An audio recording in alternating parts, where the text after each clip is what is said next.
ira paraître abandonné.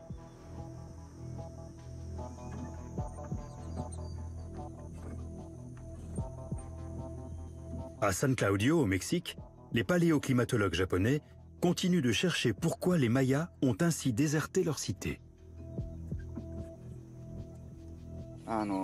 Les historiens ont toujours dit que le changement climatique avait influencé la naissance et la chute de la civilisation maya classique, mais c'est très difficile à vérifier.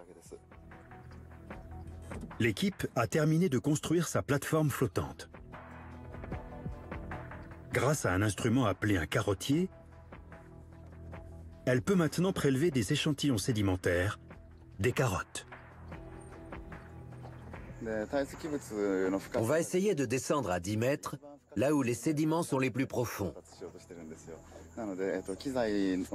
La vase alourdit considérablement le matériel et il faut beaucoup de force pour remonter le carottier une fois qu'il est enfoncé dans le fond du lac. C'est un processus très délicat. Il faut descendre l'instrument jusqu'à la profondeur voulue et le remonter sans endommager la carotte. Doucement. Chaque échantillon mesure 60 cm de long et est constitué de nombreuses couches de sédiments appelées des varves. Comme les anneaux d'un arbre, chaque varve représente une année. Il y a une saison sèche et une saison humide dans la région. Les sédiments accumulés à chaque saison forment des rayures très nettes de différentes couleurs. Le résultat est une suite de strates plus claires et plus foncées. Si un événement climatique majeur a entraîné la chute de la civilisation maya, il sera visible dans ces couches sédimentaires. Chaque carotte est soigneusement analysée. Voici le haut et le bas. L'échantillon suivant sera sans doute plus net que celui-ci. L'équipe doit analyser les carottes au Japon. Les résultats ne seront pas disponibles avant de longues semaines. Tout comme les sédiments du lac, les objets contenus dans les tombes royales pourraient expliquer l'effondrement de la civilisation maya classique.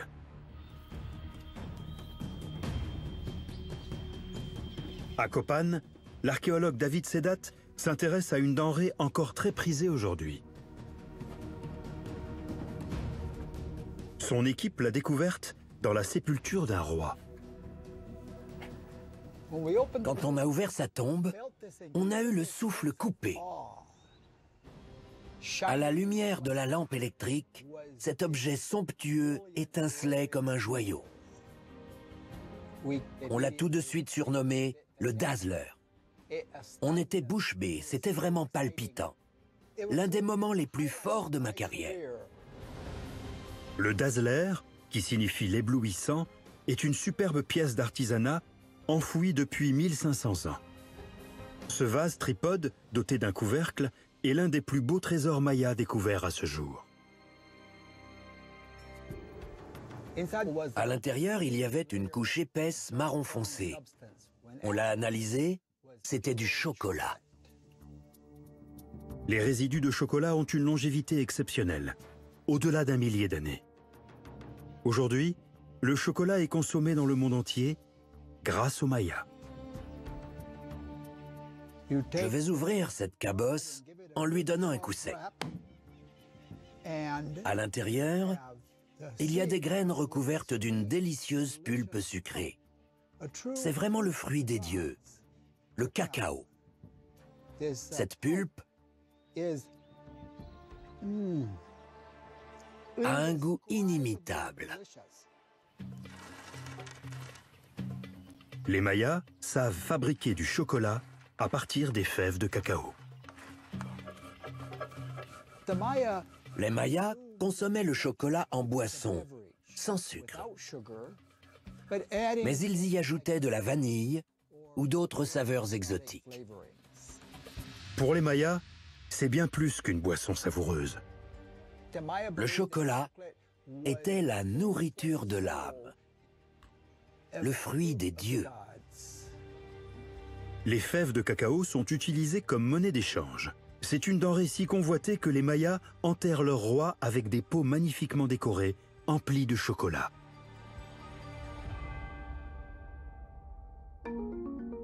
Mais une offrande funéraire est encore plus précieuse que le cacao, le jade. L'archéologue Mary-Lou Riedinger est spécialiste du commerce chez les Mayas. Elle s'intéresse à l'importance de cette gemme dans leur culture. Le jade était ce que les Mayas avaient de plus précieux dans leur patrimoine culturel. Le jade est extrêmement rare et plus dur que l'acier. Dans un monde où les outils en métal n'existent pas, c'est une pierre unique et d'une valeur inestimable.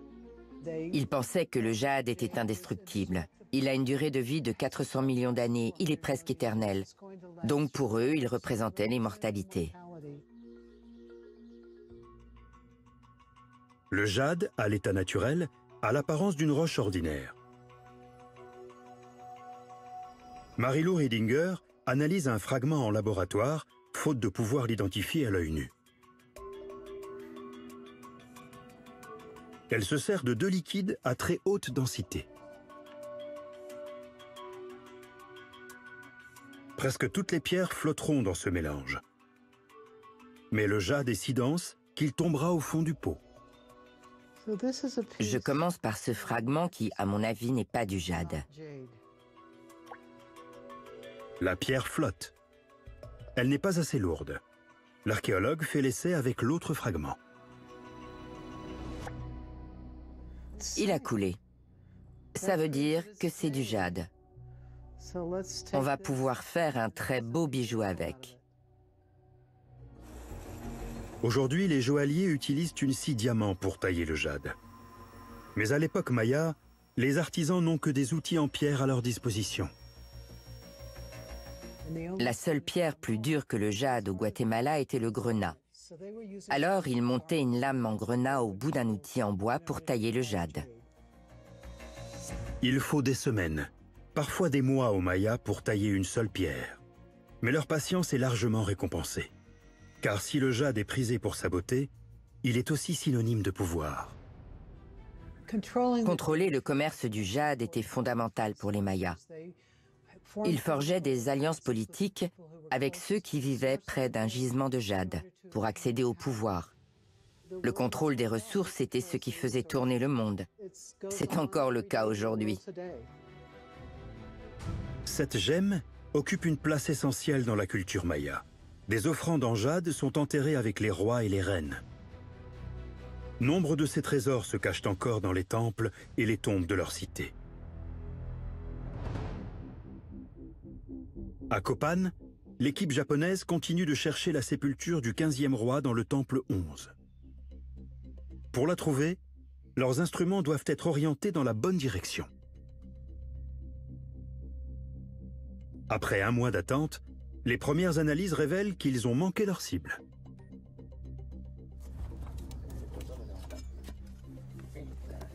Seiichi Nakamura décide d'examiner une autre section du temple. Il y découvre une ouverture prometteuse. C'est très dangereux. Le centre de recherche nous a demandé de ne pas descendre, car les marches pourraient s'effondrer. Un escalier en pierre s'enfonce dans l'obscurité. Comme il ne peut pas descendre, l'archéologue se sert d'une caméra pour regarder à l'intérieur. L'escalier débouche sur un conduit de 5 mètres de profondeur qui donne sur une petite chambre souterraine.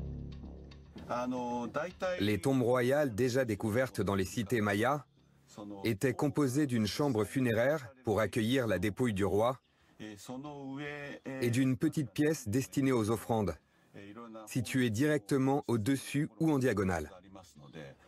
Je pense que c'est de cela qu'il s'agit. Cette mystérieuse cavité serait donc toute proche de la tombe.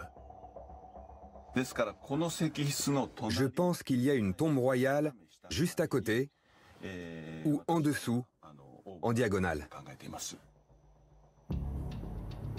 Maintenant qu'ils savent où chercher, les experts peuvent se remettre au travail. Ils modifient l'orientation du matériel afin qu'il soit directement en face de l'emplacement présumé de la tombe.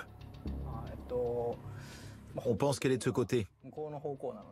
On a déjà disposé des plaques orientées dans cette direction et au fond également. L'astrophysicien Kunihiro Morishima est confiant. Tout dépend de sa dimension, mais si elle mesure dans les 2 mètres, on devrait la voir. Leur système de détection par muon fonctionne comme un gigantesque appareil de radiographie. Découvrir la tombe du 15e roi pourrait permettre d'expliquer ce qui taraude les archéologues, l'effondrement de la civilisation maya classique.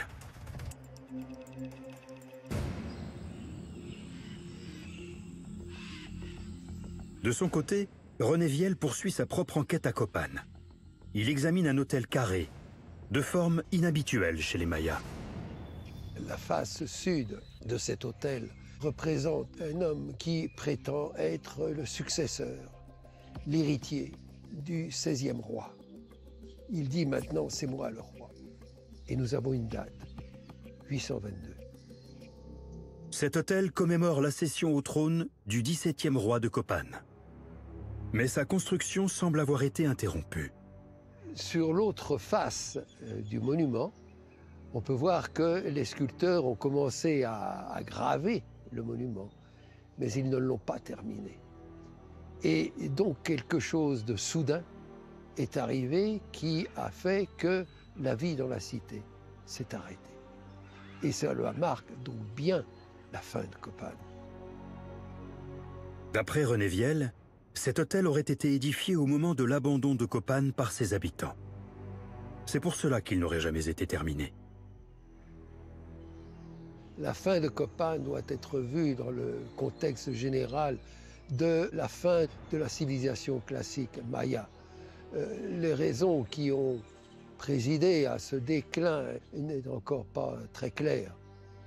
La fin de la royauté entraîne un déclin progressif de la ville au cours du siècle suivant. Des guerres éclatent et la population est affaiblie. Copan est progressivement désertée avant d'être abandonnée au XIIIe siècle.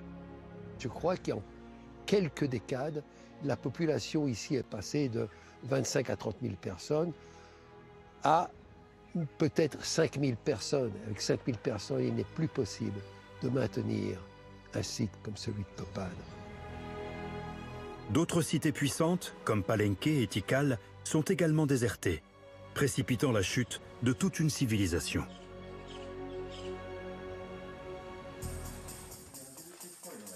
Au Japon, l'équipe de paléoclimatologues analyse les échantillons de sédiments prélevés dans le lac. Il faut les inverser. Chaque carotte mesure 60 cm et présente des centaines de varves. Comme ça? Oui. Je pense qu'on devrait pouvoir revenir à une époque très ancienne. Ils disposent en tout de 6,50 m de couches sédimentaires, qui remontent 1000 ans avant notre ère, à l'époque préclassique de la civilisation maya. Mais si les varves ont été endommagées, elles ne seront pas exploitables. Je pense avoir de belles varves ici. Si on regarde bien, on distingue 2 types de strates, noires et blanches. Elles doivent contenir des informations sur le taux de précipitation et l'environnement. Après examen, les échantillons sont intacts et l'équipe peut commencer son analyse. Si des inondations, une sécheresse ou une activité humaine inhabituelle ont provoqué la chute des Mayas, la preuve devrait être visible dans les sédiments. Takeshi Nakagawa ne tarde pas à faire une découverte intéressante. Qu'est-ce que c'est? C'est incroyable. C'est une feuille. On voit la veine au centre.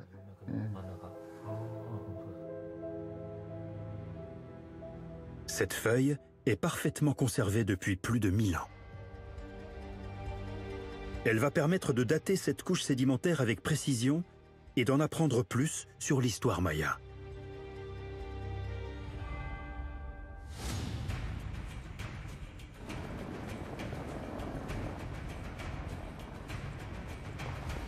Au Guatemala, Livy Gracioso étudie l'hypothèse d'une catastrophe naturelle ayant provoqué l'abandon des cités.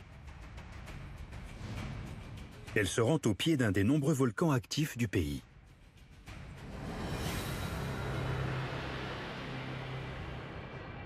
Le Pacaya. Il se dresse à 2550 mètres d'altitude, à environ 500 km au sud de Tikal. Le Pacaya entre souvent en éruption. Parfois, il ne crache que des colonnes de fumée. Mais il provoque très souvent des coulées de lave.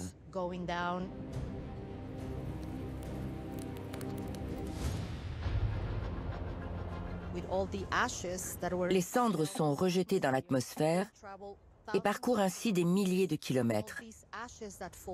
Puis elles retombent, nourrissent les sols et les rendent très fertiles. La cendre volcanique contient du magnésium et des phosphates, des minéraux utilisés aujourd'hui pour fabriquer de l'engrais. En analysant des échantillons de sol à Tikal, les archéologues ont trouvé des traces de cendres volcaniques portées par le vent. Mais un jour, le vent a tourné.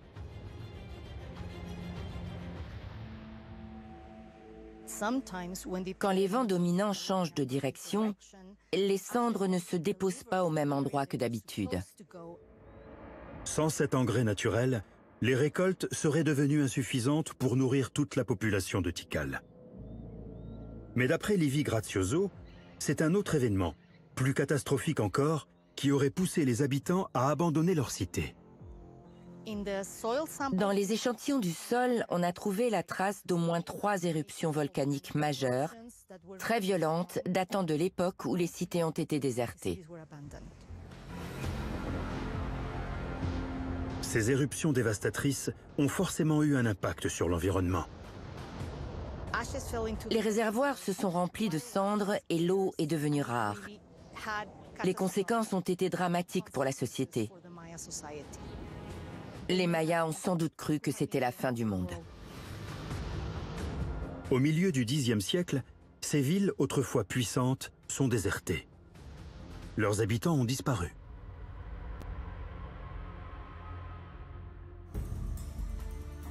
Qu'est-il advenu de tous ces Mayas après l'abandon de leur cité?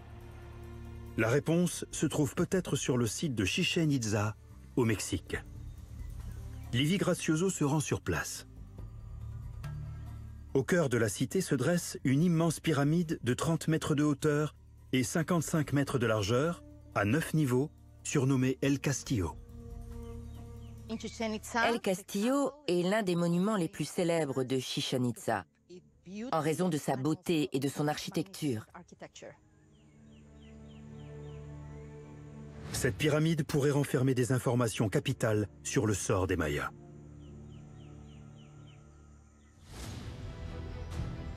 En effectuant des fouilles, les archéologues découvrent non pas une, mais 3 pyramides gigognes, imbriquées comme des poupées russes.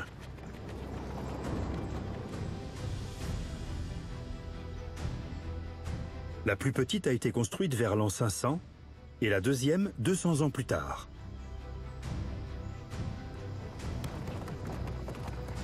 Mais la pyramide extérieure, la plus grande, a été achevée bien plus tard, à l'époque post-classique, entre 1050 et 1300.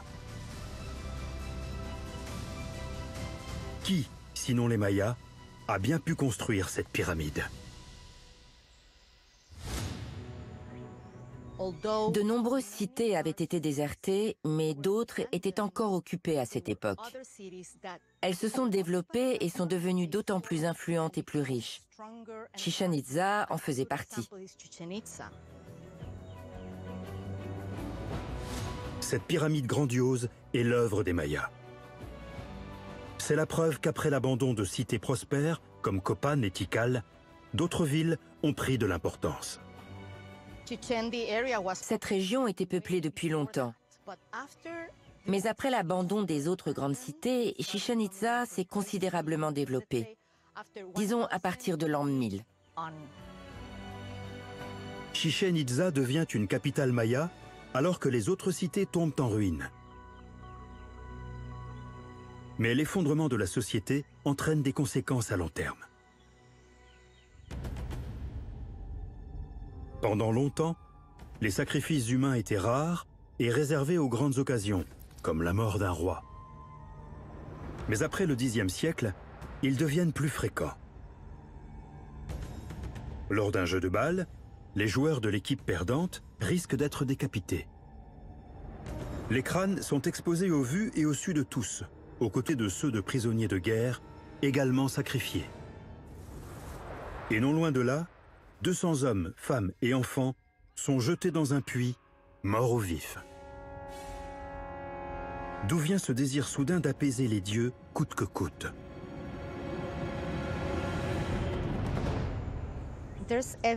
On a trouvé des preuves de la recrudescence des sacrifices.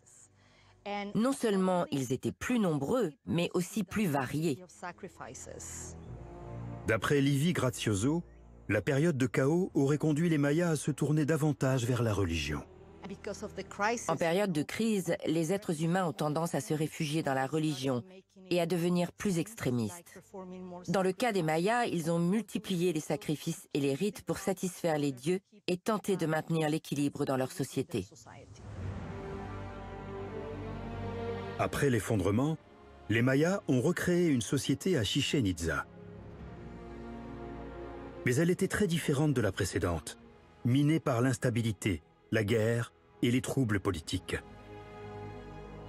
Les historiens qui étudient cette transformation radicale la comprennent désormais un peu mieux chaque jour.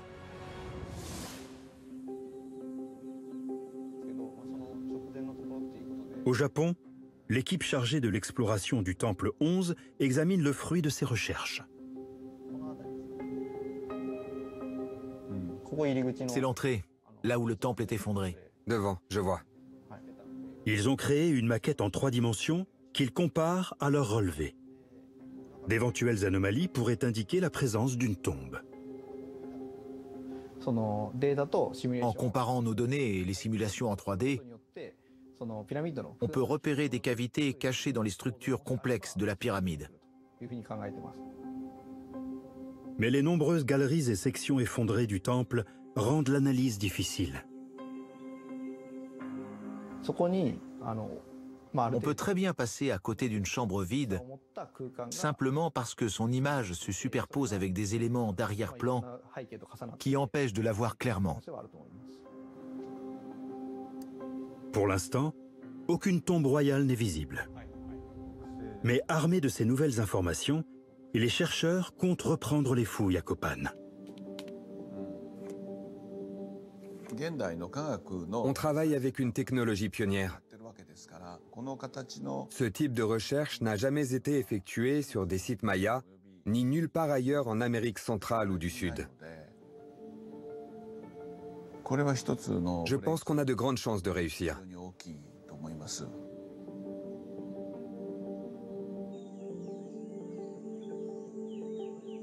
Malgré les efforts des scientifiques japonais, le temple 11 garde jalousement ses secrets pour l'instant.